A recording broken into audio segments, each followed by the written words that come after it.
So, kahit mabuti na ang buhok ko, very pala. And of course, yan, ganito po sa ating mga bago na mga guests ngayong gabi. Welcome here at Lucas and Ladies.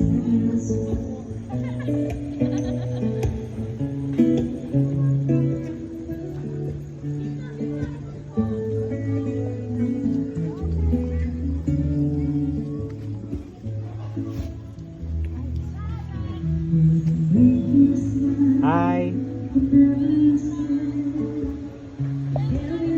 Akyat tayo sa pina-reserve natin location for our dinner sa ating 24th wedding anniversary. So, hi!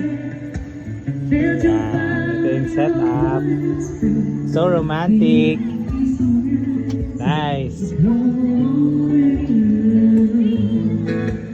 Overlooking the pool.